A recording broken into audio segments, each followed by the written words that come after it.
Today we'll start our discussion with this components of various robotic systems. Right, so you can just see this. The figure depicts one of the type of industrial robot or a manipulator. This is known as a manipulator, basically.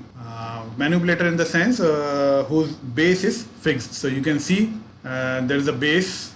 So this is fixed. So if the base is fixed, robot is known as manipulator. Is that fine? So if the base of the robot is fixed, then it will be known as the manipulator, and these are generally employed in the industries. So apart from the base, which is the fixed, you have various links and various joints. So this is the link. So this is the link 1, and this is the link 2. This is the link 3, and here you have the link 4. And connecting all these links, we have joints. So this is the joint 1. This is connecting the base and the link 1. So this is the joint 1, J1. And this is the joint 2. This is J2. And here you have this as the joint 3, J3. And this is the wrist portion. This is the J3. Of course, you have more joints on this end effector. We'll just discuss this later on. So if you can see this, this is very much similar to the human arm. So that's why sometimes it is also known as the robotic arm, but it actually does not look as a robotic arm. So that's why we call it as a manipulator technically. But you can think that these are your human arm. This is the shoulder portion, then this is the forearm, this is the wrist. You can see this is the wrist. So you have links, you have joints, then at last you have the end effector. So this end effector will be actually linked or joined to this wrist. End effector is the last portion which is actually either grabbing the things, or it will be a tool will be attached. The tool may be a welding tool, or it may be a paint spray. So anything can be there. So basically whatever job you want to do, that will be connected to this end effector or the wrist portion, right?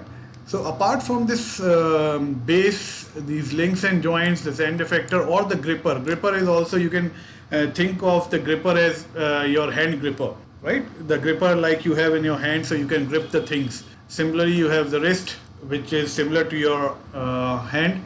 Then apart from all these mechanical linkages, you have a drive unit, right? So before going to the drive unit, we'll discuss about these joints later on, just after this slide. So there are different types of joints in this manipulators. We'll discuss it later on. So right now there will be a drive unit which will be actually driving these links and joints, so that we can achieve a desired motion and we can achieve the desired position and orientation of the end effector. And finally the end effector can do the stipulated job. So again, this drives unit, or it is also known as the actuators, it comprises of the actuators. This is again similar to the human arm. Our human system also have a drive system, which is actually you can see that we have muscles. So muscles basically symbolize the mechanical system, and you have some hydraulic system also, like blood, which is pumped with the help of the heart. So similar to the human system, again you have the drive unit in the robotic system also, right? So the drive unit basically in robotics, like in humans, it can be of different types. It can be mechanical, purely mechanical drive, which may consist of gear and pinion arrangement, and it can be chain drive, it can be belt drives, and suppose if the load requirement is more, then this gear drive and chain drive don't work actually. So we have to move to hydraulics or hydraulic drive. So you have hydraulic drive like you can see in the JCB machine. I suppose everybody might have seen the JCB machine. You could see those cylinders, piston cylinder arrangement there. So oil is inside, or you might have seen the pneumatic drive also, right? So we may use mechanical drive, And if the load requirement is more, then we can go for hydraulic drive and pneumatic drive. Pneumatic drive will be driven by basically the compressed air. And apart from this, when the load capacity or the load requirement is low, then we can have electrical drives also, like we have DC motors. Generally we do use the DC motors, the actuators which we call. So we can have electrical drives also. And we can also have this combination of both electrical and mechanical. So it can be electro-hydraulic also, it can be electro-pneumatic also. So this combination is also there, right? So this is about the drive, and to give command to this drive, and further this drive unit which actually drives the whole system or whole robot or whole manipulator, the command to the drive unit is basically given by the human brain, which is actually symbolized by a controller here. So this controller is actually the brain of the robot, right? In controller you will have both the software and the hardware portion, and which is actually making all the decisions which are required to drive the robot, right? So the decision making power, which is similar to the brain power of human being, is that type of work is done by the controller, right?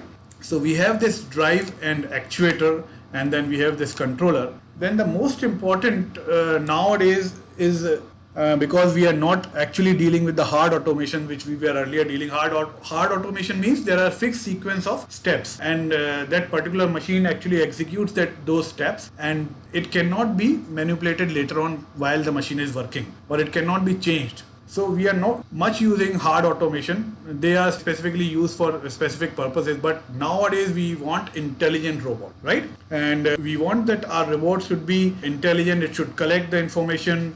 It should interact with the environment. That, like yesterday we saw that we are having social robots which are interacting with the human beings. They are living in the society. So we want that the robots should interact. They should take their own decisions. So we want that robot should be intelligent. So for making the robot intelligent, we use sensors, right?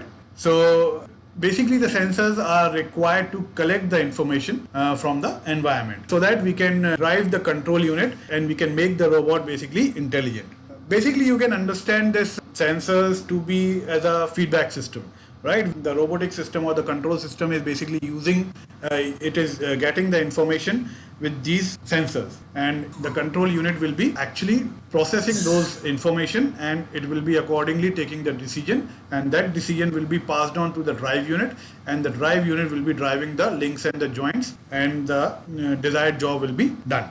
Now these sensors are also copied from the human beings. Like we have some of the sensors, like we have eyes to see, which is actually the camera does the work of the eyes. Then we have ears, and we have nose, we can sense through nose. Then we have skin, that is the tactile sensor. And all such thing, we collect information with these sensors, and then we use our brain to process those informations, and then we do our daily routine work with the help of the decisions made by the brain. Similarly, intelligent robots collect information with the help of sensors, processed by the control unit, and then executed by the driver or the actuator unit. So this is how the robot works basically.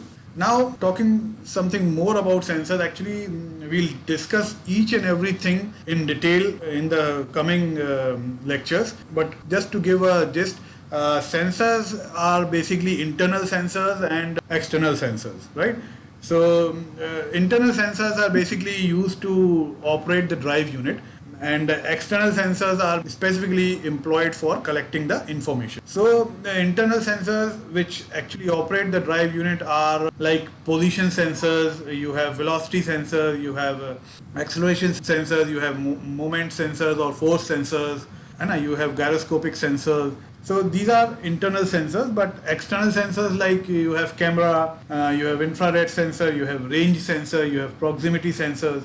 So these are basically employed to collect the information from the environment, right? So we'll discuss all these things one by one as the course proceeds.